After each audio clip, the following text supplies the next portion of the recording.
Now, it's interesting because Danielle Smith is premier because of the trucker convoy. Let me explain myself. Because of Arthur Pawlowski's fight against the provincial health enforcers, because of the truckers, because of Jason Kenney fighting with the truckers, Jason Kenney lost the confidence of his own party.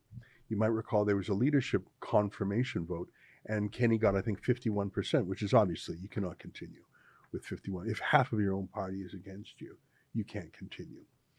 And so there was sort of a surprise resignation by Kenney and then a surprise leadership. And one of the candidates, the one who later went on to win, was Danielle Smith. And when she was in her pre-politician, like she was a politician before, then she did like 7 years in journalism, and she weighed in on the truckers before there was even the prospect of running for premier. And I see that the left-wing NDP super PAC called PressProgress. I think we're suing them, by the way, for defamation. I won't get into that now. They dug up some public comments that Danielle Smith made that they believe are embarrassing. Let's play it and let's see what you think. Here's a clip that PressProgress released today. Now, the media will eat this up. What will voters think? Take a look. All right, Danielle, Coutts and Trudeau. You know, I would love Rob to talk a bit about this because he's the lawyer and I'm not. But this whole phrase of peace, order, and good government, I think it's become a shorthand to the federal government can do whatever the heck it wants, and we just have to be peaceful and orderly about it.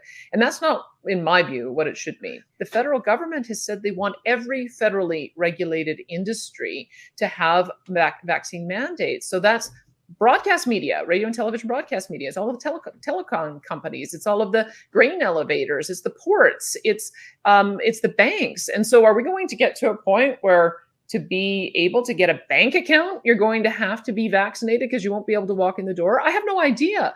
But the fact that this is the line in the sand that's been drawn because the federal government has so much more planned.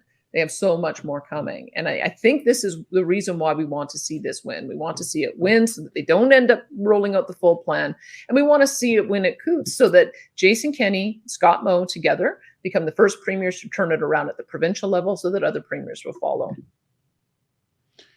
Yeah, I got to say, I don't find that embarrassing for her at all. I mean, she said we have to win at Coutts. Coutts was a win. Here's why it was a win. It was ended peacefully. There was no deployment of riot horses. It absolutely caused Jason Kenney in the province of Alberta to abandon their vaccine mandates and their vaccine passport. And as I mentioned a moment ago, it was a precursor to Jason Kenney's removal as premier. And by the way, when Danielle Smith talked about the possibilities of vaccine mandates in every federally regulated industry, that absolutely was a possibility. And we saw that happening. You couldn't get on a plane or a train in Canada, the second largest country in the world, if you weren't jabbed. You couldn't travel internationally, of course. There were onerous and punitive restrictions. If that is the best gotcha moment that they have on Danielle Smith, I don't think it's very gotcha. But of course, the media party despises Danielle Smith, so they'll make hay with it. Of course, the election is this month, so that's not far away. So that was where I was yesterday, and I always like going to court to live tweet things.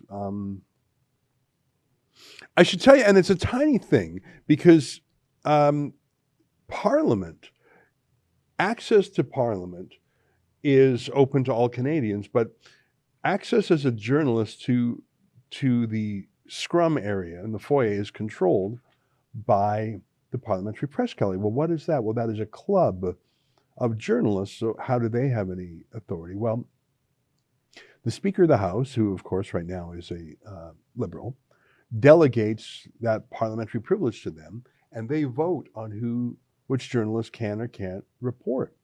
And so normally I would sue them in a heartbeat if they banned Rebel News. The press gallery in the province of Alberta voted to ban Rebel News from attending the legislature there. We just talked to the Speaker directly because he was a conservative, and he said, yeah, we're not going to ban you. And we went in.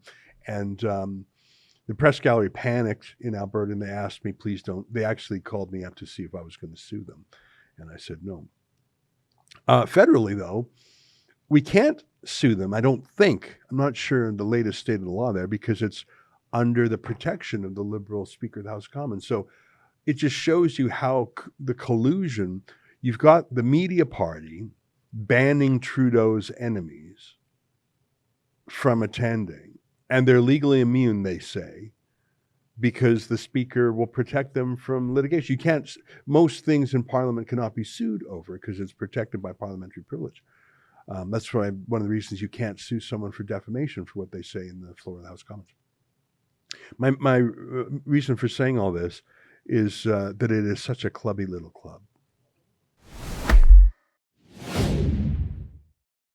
That's a clip from something we call Rebel News Daily. It's our daily live stream hosted by my friend David Menzies, but the show also includes a rotating cast of hosts and special guests, including me. It's a great way for us to talk about the news of the day as the news is happening in an unscripted fashion, and it's an awesome way for you to interact with us as well. We stream every weekday, 1 p.m. Eastern, 11 a.m. Mountain, wherever you find Rebel News. See you there.